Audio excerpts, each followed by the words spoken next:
Hello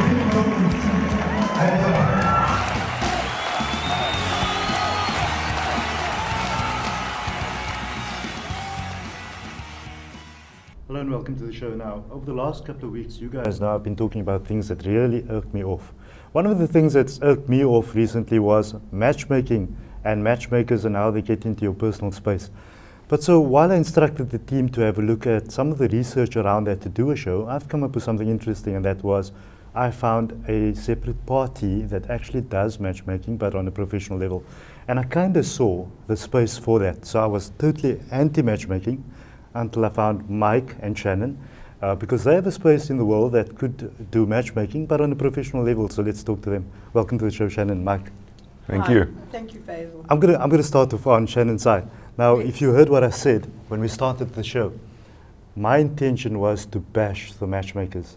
And so when we found you guys, we realized that there was a bit more to all of this. It wasn't just the auntie sitting there, scratching and meddling in your business, taking pictures of Facebook, showing it to you and showing her your pictures on Facebook, and you guys bump into the mall and say, that's the guy on my cell phone. You know, that kind of thing. So all of that, there's a bit of drama in all of that. So that was going to be my approach. But then we found you guys, and you guys deal with it on a different level, and I clearly saw the need for it after chatting to you. So I think I'm going to start with Shannon.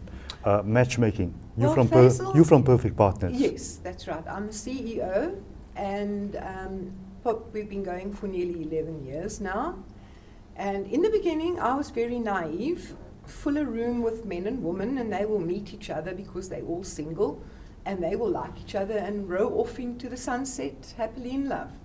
But I soon found out that all my people skills were needed to actually identify who people really were, their personality types. We all have personas. We all are something we want to be, not necessarily who we are.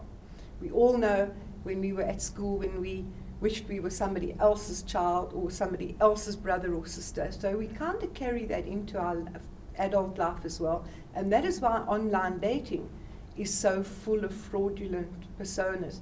Not that people are dishonest, but they just don't have the courage and they don't have the confidence in themselves to simply be themselves. So when you identify who you are with the help of a matchmaker, you know who your target market is. I am from this community, from that society, from that background, this education, these are my hobbies, these are my interests. Your matchmaker starts to look for what we call like-minded people. So you're not referring to the matchmaker that I'm referring to or initially referred to? One of our golden rules, sorry Mike. No. One of our golden rules is to never invade anybody's sacred space. We do nothing without the permission of our members. We ask them if we can do something before we do. So Faizal, what was your My perception of a experience? matchmaker. Yeah, what is your experience of matchmaking that you got such a negative? I've got some hectic experience with matchmakers, and that's that they delve into your life. They go and take your pictures from social media, they pass it on, they pass on, and what they tell you is that I've already spoken to this one for you, I've told him everything about you, and I've told him everything about you, kind of thing. And so things tend to go a bit wrong there, and trouble starts, and you sometimes feel that, you know what, this is my personal space and my You've time. been invaded. Yes, of course. So my perception, that's what you're asking, was that's what the matchmaker is. So when I saw Shannon, I thought, okay, here's one of those aunties coming. But I realized very soon it's different. Mike, you also into the same sort of business. What Shannon, can you add on to what Shannon said before we really get into the crux of things? I think the important thing with matchmaking is to understand that when you get to the point, and you were subject to involuntary matchmaking, very much That's a cultural, the key. I think that's thing. the keyest. When people come to Shannon and Perfect Partners, they are acknowledging they need help, and that's why they go and they pay for the service. It becomes a voluntary choice. Mike, I just want to jump onto that line because you're putting that very nicely, and that's voluntarily, because what happens here is I sit here and I decide to phone someone like you, and so I've made that conscious choice to go out there and solve a certain need in my life. That's a different instance to somebody deciding that they are going to use their own time to deal with your problems. I wish they could deal with all my other Faisal, problems. Absolutely, but you know where it starts. It's with that voluntary phone call to me. Is started by the person who gets up that morning and says, it's time for change. I've always said, if you want to stay the way that you are for the rest of your life, then stay with Mainstay. If you want to change your life, get help. When you want to change your house decoration, you get an interior decorator. When you want to change your garden, you get a landscaper. When you buy a new car, you go and you demo test a couple of cars. Why don't you get help in changing your life? We are about transformation because it sucks to be single. Of course. I want to be a couple. I want to change my being single to being in a couple. But who is out there for me? Who is worthy of me? Who am I worthy of? And then the ball starts. I know my viewers are cringing now because I said of course, because they've been asking that question for a long time. Mike, the other day on the phone when we did our pre-briefing, I know that you mentioned something very interesting. There was an analogy that you put to that. You want to run us through that? You have brought something into context, going back in time and where man found himself and how he operated and how he needs to operate today. We were talking, and it was, the analogy was a car.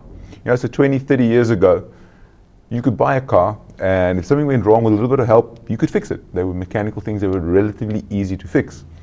Nowadays, when you buy a car, you lift up the hood, and it's just, you take it to a mechanic. You take it to an expert who will fix it for you. In relationships, it's the same. 20, 30 years ago, things were relatively simple compared to what they are today with social media, Facebook, Twitter, the exposure of the human dynamic out there. So there's been a huge growth in that, but not necessarily a huge concomitant growth in the people, the development of themselves. Personal skills. And so the same thing, if it's broken, your car's broken, you take it to an expert. If you are in a situation where you're single and you want to be in a relationship, you need to then, and if you can't get right yourself, you go to an expert who will then facilitate that process. I love what Mark just said. Yes. Because first of all, you don't buy that car unless you can drive the car. So you come to somebody like me for date-ready coaching. Am I ready? Am I prepared for this road ahead? How do I take the first step? And that, Faizal, is one of our most important properties of our service, that we establish where people are. Some people haven't dated for 10 years. Some people have just walked out the divorce court. They haven't dated for 30 years. Our widowers and our widows haven't dated for 40 years. Or our young people, they call dating Friday night at the club or the pub or wherever, but they have no communication skill. They don't understand one-on-one. They WhatsApp each other all day or BBM each other, but they have one conversation a month. It's a very interesting point because, and it's an irony of being in 2015, and that's that it's the age of communications. But ironically, people cannot communicate anymore. When we see a bunch of youngsters sitting together, they're talking to everybody outside the room and ignoring everybody in the room. Eventually what happens here is that you cannot communicate. You don't have that skills anymore. And I suppose that's where you guys come in to deal with all those kind of things and make sure that that happens. But sorry to interrupt, there's two components there. It's one thing acknowledging the fact that you need help and going to a matchmaker. It's another thing to acknowledge the fact that you yourself need help, which is why Perfect Partners has brought the concept of date coaching to get people ready to date again. Because it's pointless putting two people who could be a good match together, but they're both in themselves hopelessly inadequate.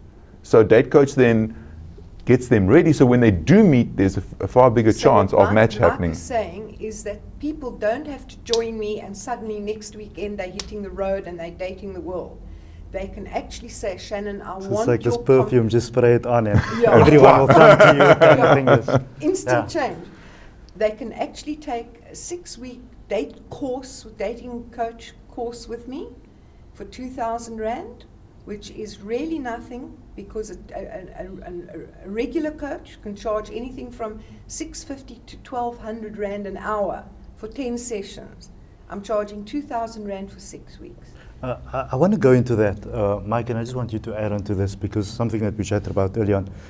I think that if you're looking at the dating component and the matchmaking component, you'll see that it's easy for you to go out there, put your thumb outside, and somebody might stop because there's lots of traffic going past.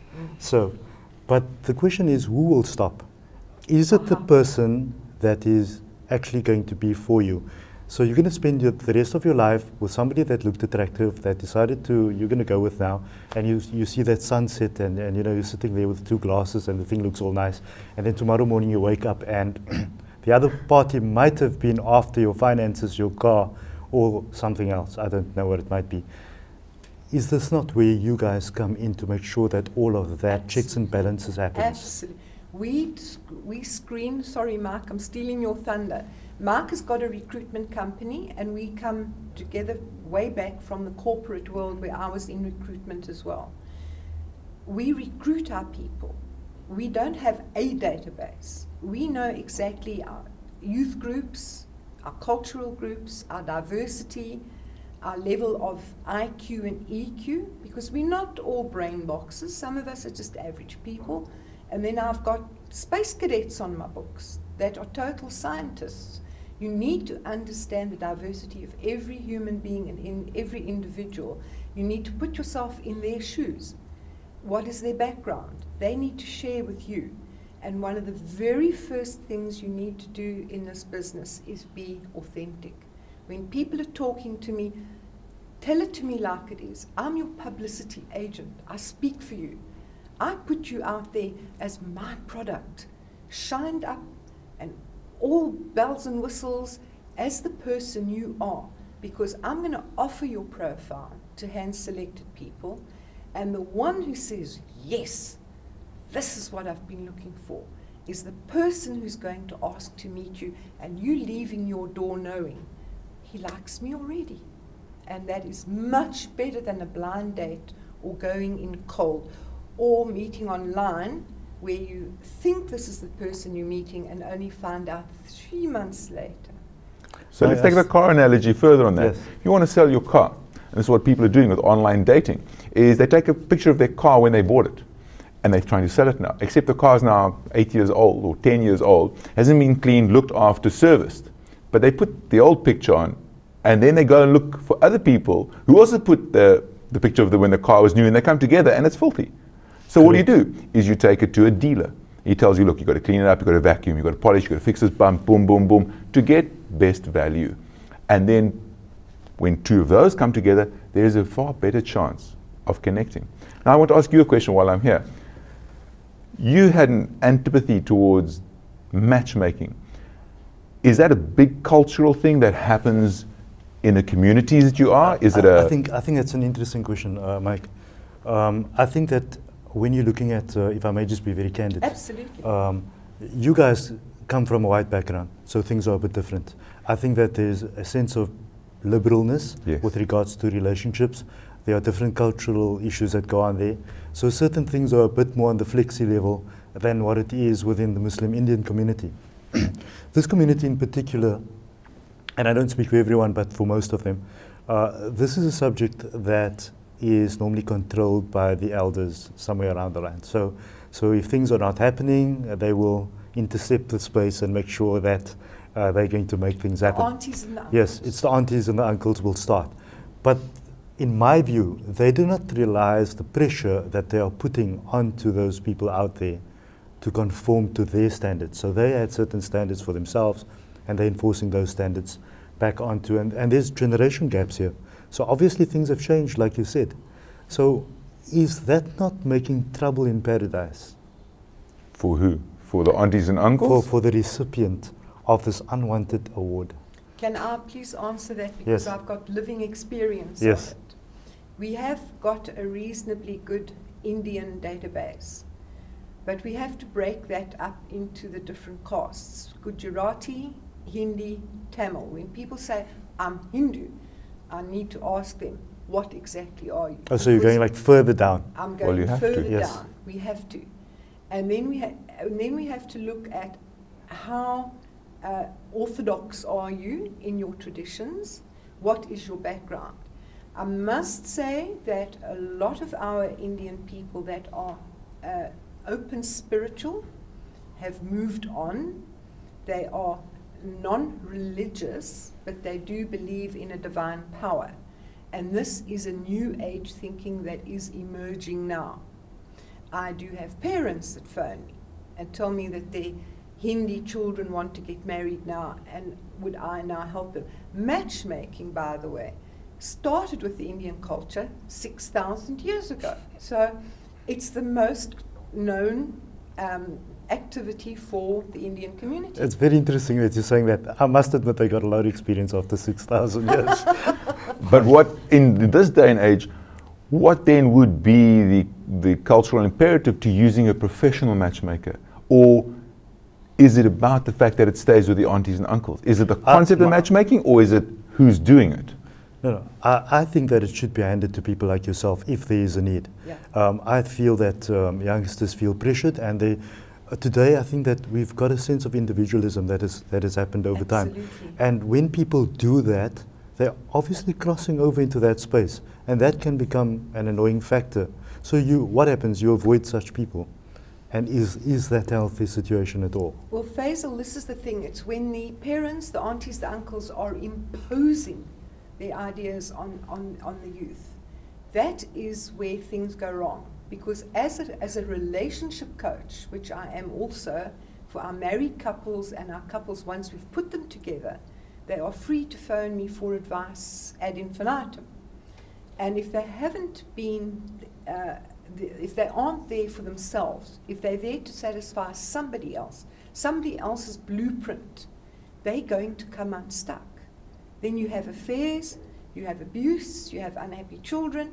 And the whole reason I started Perfect Partners was that I've been divorced and I've had children suffer through divorce. And I realized if people make the right choices in the first place, divorce won't happen.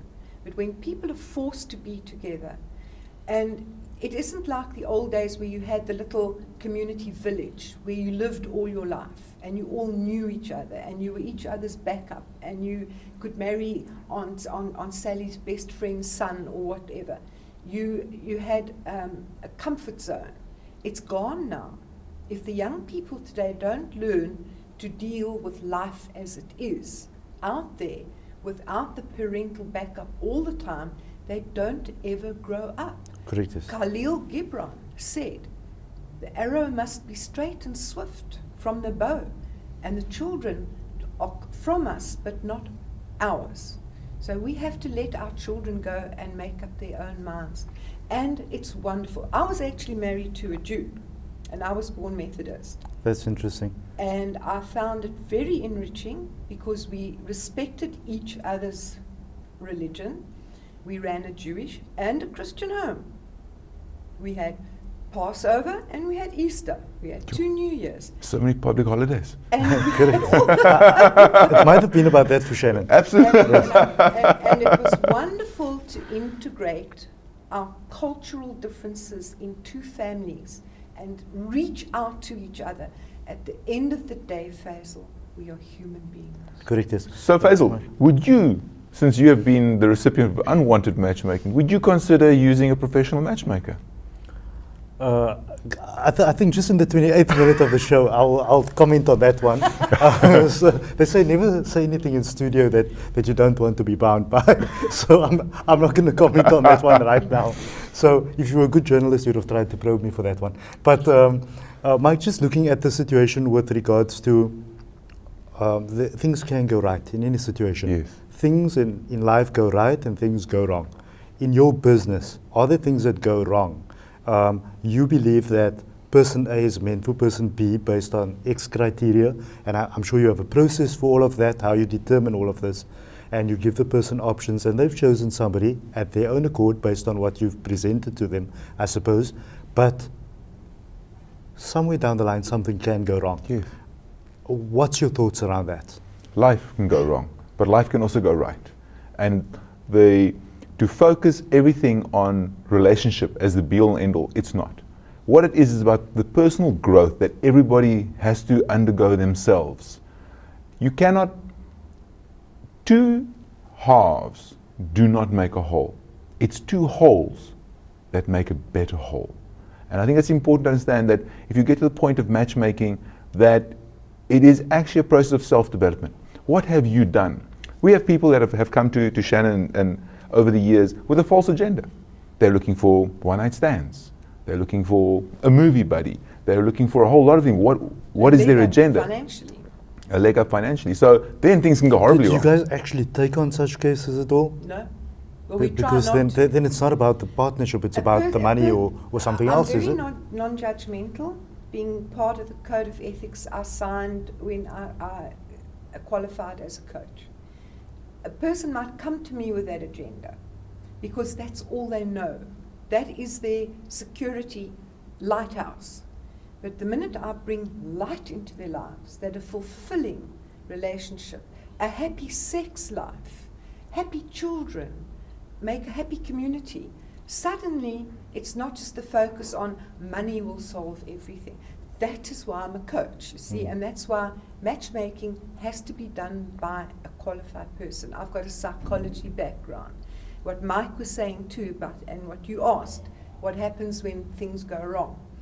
The first things people are inclined to do is play the blame and shame game. It's you. It's you. They never say, hey, I also did wrong here. I also screwed up. Let's see how we can work together for a better outcome. It's like, I married you. I'm expecting you to fix this. And also, matchmaker is a facilitator. There's a lot of blame and shame that comes our way. So, for instance, we match up somebody and it goes wrong. And the first thing they turn around and go, it's your fault because you brought us together. Correct, yes. No, that's what I was alluding to earlier. All right. Does those people sometimes come back to you saying, so yes, I understand. You've done the best that you can, and I understand that. So what happens, you do the best you can based on the criteria.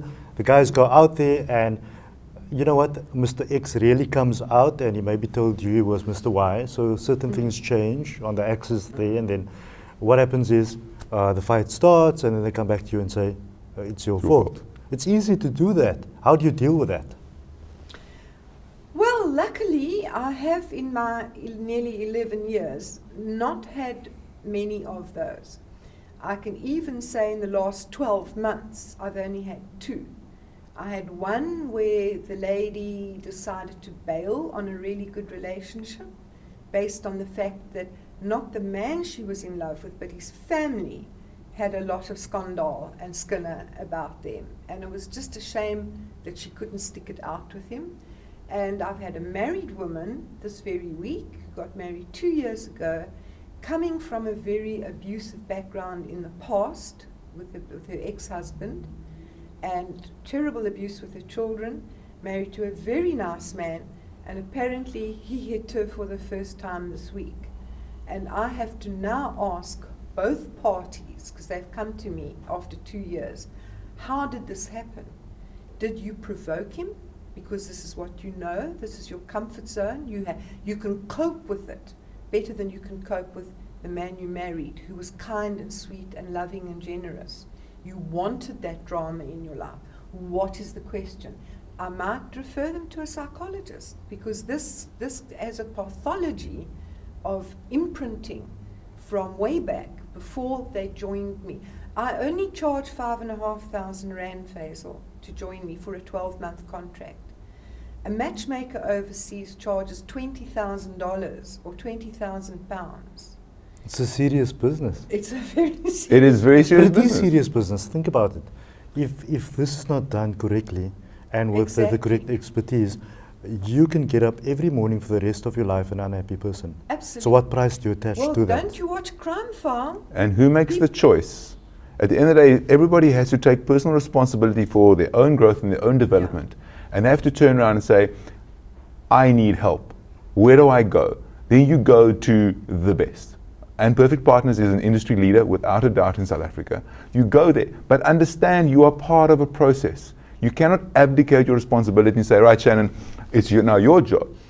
People come and you talk about horror stories. Guys arrive at dates straight after gym without having showered, without having shaved. You know, women come there and offload their baggage onto this guy, and this guy's going, you know.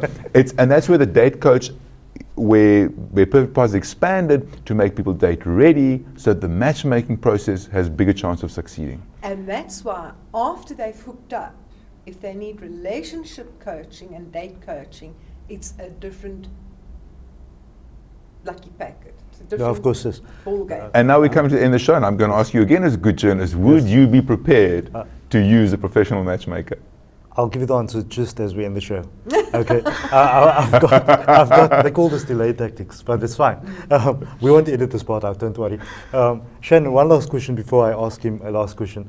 On your side, you mentioned something critical, and that is, I think today if you're marrying somebody or getting involved with somebody, you are also getting involved with the family.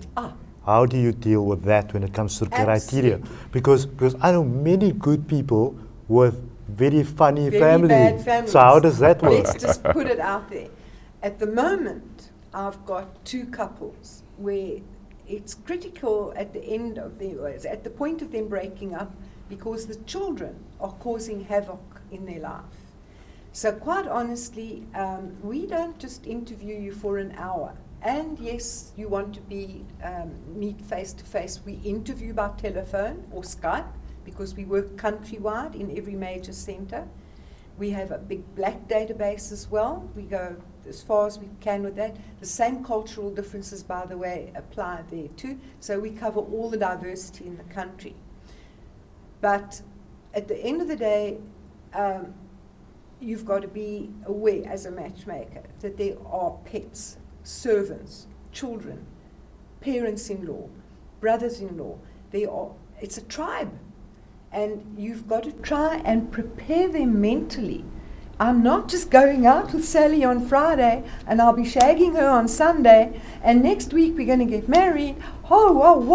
No, you've got to get to know each other, and you've got to make sure that your families are prepared, especially children. How many people join me and because of my high confidentiality, don't want their names out there. Don't tell anybody, not even their friends, that they've joined a matchmaker. Least of all their children. And one day they rock up at home with a new boyfriend on the arm, and the children are traumatized because they were hoping you'd get back with daddy, or daddy would get back with mommy. Correct, yes. Interesting. Mike, just a last question on your side. A message out there to the matchmakers that are not matchmakers professionally. What's your message to them? You have to follow your heart and do what you feel is necessary.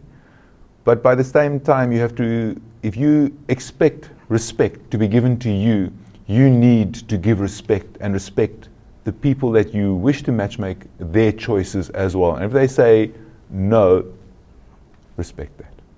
Of course. I think that's a very important one. Mike, just to answer your question before we go off, and I know that you were just anticipating that, after the show I might consider it. My mind has opened up a little bit into what you're saying. I am still in disagreement with the matchmaker sitting at home that's scratching in everyone's business. To them I say, mind your own business. There are people that are in the business, that runs a business and does it professionally through matchmaking. But if you're at home scratching around, mind your own business. That's still my opinion. And I'm saying get involved and do it and find out what it's like. Faizal, I had a mother and an Indian mother and a Muslim father this week that phoned me that want to sign up their children. And I have a friend of mine whose best friend, he wants me to phone him. To all 3 of them, I've said no. The commitment must come from the party themselves. They must read my website. They must make sure they understand they're not buying a date. So this is family bringing relatives and saying, no, that they need to get on your database. Okay, fine. And they have... So the model has migrated a little bit to that. So they think it's dial a husband or dial a bride. They think that I haven't had a date for 10 years. If I join a matchmaker, I will have a boyfriend next week. No. If you don't have sex appeal, if you aren't attractive to the opposite sex, if you don't even know what the opposite sex wants, you need to be date ready. You need coaching. And the whole thing is, be the flame, not the moth. Understand yourself. Be authentic, be congruent. So I need people to phone me themselves, even if the parents mean very well. that person, I've got to feel the aura and the vibe and resonate with that person who's phoning me, because I can pick up straight away on the telephone whether they are genuine or not. And I can then say, right. And I will take an hour before I even interview them. Are you sure you want to do this? Correct, yes. And this is how to go about it. Shannon, Mike, we've reached the end of the show. It's definitely a subject that we need to pick up again, because I think that there are other components that Shannon wants to go into with regards to criteria and that sort of thing, and I think you alluded to that too. So I'd like to have you back on the show soon again. Thank you for That joining would be me. nice. Thank you very much. Fabulous. Shannon It's and Mike. been wonderful, Faizal, and thank you for understanding that this is not just about hee ha ha, the happy carousel of dating. It's impacting highly on people's entire lives, not just the individual, the entire family. Thank you, guys.